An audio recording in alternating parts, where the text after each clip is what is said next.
Can TSUYA take a one-star program, the Hawaiian Rainbow Warriors, who has never won a national championship, and turn them into a 5-star dynasty? College Football Recruiting Simulator starts now. Season 5 is here. I'm excited. I hope you're excited. We are almost to the finish line. From last year, we were at 3.5 stars. This year, we're at 4.5 stars. I don't know about you guys. I always feel to get that half star from 4.5 to 5 stars is pretty difficult. So let's see how long it's going to take us. Ramon Earl already calls it quits. Let's meet the Season 5 recruits. Another Colin, Isaiah, Jew, Steven, Mello, Sermons, Stitster, Isaacs, Takeoff, Yeast, Warlow, Brian Bohannon, I like that one. Honeycut, Ivory, what a stud. Hallett, Christian, that's Ben K. Caesar Salad, Bob Ghostin. Ooh. Hey, where's his beard? Time to scout our recruits and see if we have any green gems or really fast guys or really strong guys. Dominique Sermons is a green gem. He's a right tackle with mid-80s blocking, and I'm guessing it's because of his epic PA shield, right? Play action shield. I love 99 speed wide receivers. Sidney Isaacs makes more sense as a green gem with 91 speed, but I'm guessing it's still because of that epic mental, right? I knew I liked Brian Bohannon. 99 speed cornerback. If anyone out there knows why this guy is a green gem with no epic mentor or ability, let me know in the comments below.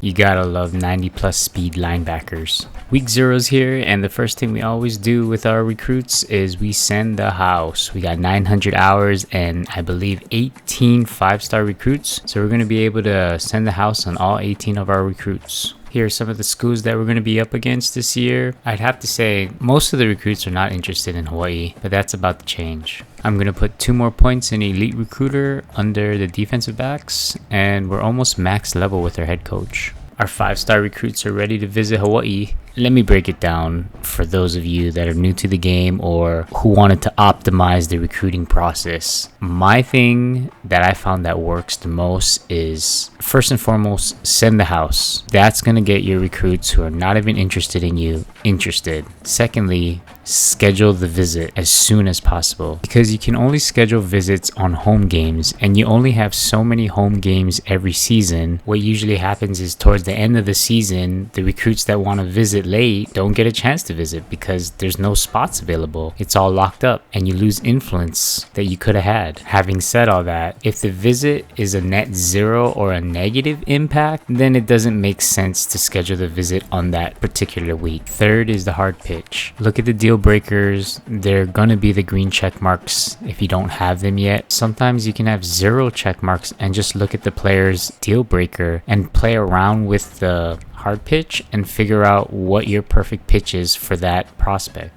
From my experience, I don't even mess around with the sway because I don't think it really does much. And the only time I use a soft pitch is when I don't have enough hours. The last and final step is to max out your prospect's hours. And at that point, it's just a set it and forget it. And hopefully your 5-star recruit, 4-star recruit signs with you. Here's a good example of a hard pitch. We have a check mark for brand exposure and a deal breaker for coach prestige. So all we're trying to do is use the process of elimination and find brand exposure, coach prestige, and something that's not a red X. To the house was the only pitch that fit all 3 conditions. Sometimes when you don't have enough information yet on the prospect and you're left with 2 possible pitches, most of the time I'll just wait till the next week for more information. But if you really feel like your prospect needs that influence that week, then I'll soft pitch the better grades overall.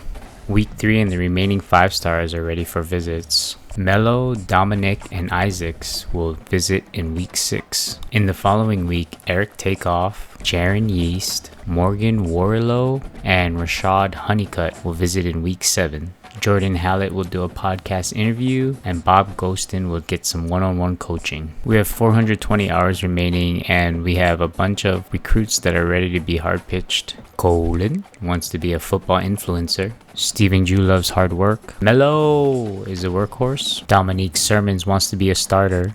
Sidney Isaacs feels like he needs to prove himself. Eric Takeoff is ready to be a superstar. Jaron Yeast will prove himself by making some bread. Alex and Christian will be posting on their social media about how great Hawaii is.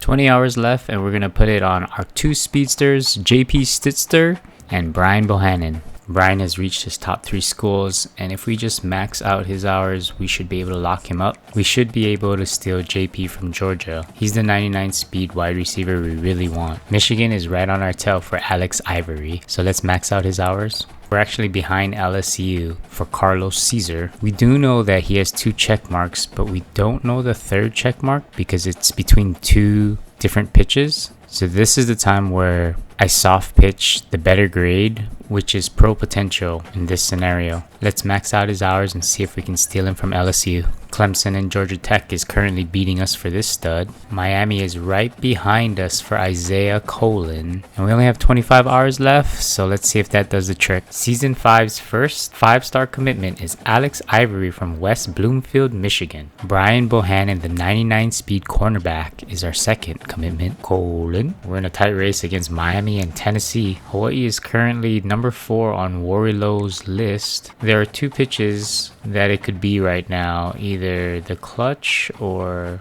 grassroots. So we're gonna soft pitch grassroots. Clemson will most likely win Anthony Stamer. Notre Dame is creeping up on us, so let's max out Christian Dudley's hours. It's still a tight race for Carlos, so let's switch his soft pitch to a hard pitch and max out his hours. All we can do now is just set it and forget it. Penn State will try to steal Ghostin from us, but we're not going to let that happen. I don't think Oregon has a chance. Sorry, Oregon. I'm going to take Eric Takeoff as well. We have 10 hours left, so let's just put it on Warlow. Week 6 has to go down as Hawaii's greatest recruiting week of all time. We signed 9 5-star recruits. It's unheard of. I'm pretty sure this is the first time I've ever signed this many 5-star recruits in 1 week. I thought we were going to lose Caesar to LSU and Stamer to Clemson. This is nuts. After all those commitments, we have 590 hours remaining, which means we can max out every single 5-star recruit we have left. Florida State's got no shot on Yeast. Notre Dame probably got Morgan Warrillow. Honeycutt will probably commit next week. Michigan's got no shot. And Penn State's a close second for Bob Ghostin. Week 7, and we just added 7 more 5-star recruits. Jordan Hallett from Bolingbrook, Illinois. Rashad Honeycutt, Duncanville, Texas. Jaron Yeast from Niceville, Florida. Aw, how nice. Stephen Jew from Wayne, New Jersey. Morgan Warrillow did lock us out. Look how crazy this is. We have 900 hours remaining. That means we signed every single 5-star recruit except for 1 this year. This is week 7. Let's get to know some of our 4-star recruits. BJ Sutto, come on down. Oscar Pascal from Savannah, Georgia. Ezekiel Treggs. What's up, Mon? Joe Singer from Durham, North Carolina. Eduardo's already in his top 3. Laguda. McCormick, like the pepper. Ben Koroma. Isn't that the name of the Hello Kitty? And Bear, extra strength. The head coach TSUYA is ready for an upgrade, and we are finally done with Elite Recruiter. I do not put any points into the field goal kickers or the punters. Rayshawn verbally commits to Wisconsin. Eduardo committed to Tulane. BJ Sutto is in his top 3. You think Georgia has a shot at Oscar? Nice hair, Josh. Sorry, Georgia. Oscar's mine. BJ Sutto from Clemens, North Carolina. The singer, formerly known as Joel. Ezekiel Treggs from Buffalo, New York. Week 10 and Mr. Washington has approached his top 3 schools. Ben Koroma might sign next week. Wisconsin has no shot on our boy Freddie. Laguda is in his top 3, and it's actually kind of close with Tennessee. We signed 4 more recruits: Alexander Washington, Ben Koroma, Jordan Laguda, and Freddie Wick. Chidarius will probably become a Badger. Sorry, Michigan and Michigan State. Week 11, and we added 9 more 4-stars to our 17 5-stars. There's a 3-star warrior, and Chidarius Stamer from Flossmoor, Illinois. Week 13, and we have signed 32 out of 35 recruits, and we're going to save the last 3 for the transfer portal. Well, 32 after we steal Corbin from Auburn. I'm like a fortune teller. Head coach TSUYA is level 49, 1 level away from max level, and we're going to put 1 point into best advice. Players with 3rd to 7th round draft projections are less likely to go pro. Shout out to our DC Corey Cloud and the 3rd Heisman Trophy winner Roderick Agholor. Only 1 head coaching job offer? You gotta be kidding me. TSUYA is max level now, so we'll put the final 12 points into family atmosphere. Players are less likely to transfer. Corey Cloud, our DC, says goodbye to Hawaii after winning the Broyles Award. So that means we're on a hunt for a new DC. I narrowed it down to Terrell Dennis. Good job, Terrell. You made a good decision. Exodus. These dudes are leaving for the draft. We're gonna say goodbye to Season 1's James Gaziano and Ty Costello. After their 4 years in Hawaii, they get to move up to the league. Off-season and transfer portal, and we can only sign 3 more recruits as we're capped at 35. Somehow Rayshawn Mon is back on the board again. This dude committed to Wisconsin. Oh well, maybe he'll make the right decision this time. Good job, Mon. Shout out to any millennials out there who knows who Mr. Feeney is. And our last recruit for Season 5 is Alani Rishad. National Signing Day is here, and this should be no surprise to anyone that the Hawaii Rainbow Warriors are your best recruiting class in the nation, with 17 5-stars, 16 4-stars, 281 points, and Georgia is number 4. This is what the Rainbow Warriors will look like in Season 6. Yikes. My name is TSUYA. Thank you everyone for watching. Season 6 should be here next week. And remember, with great power comes great responsibility.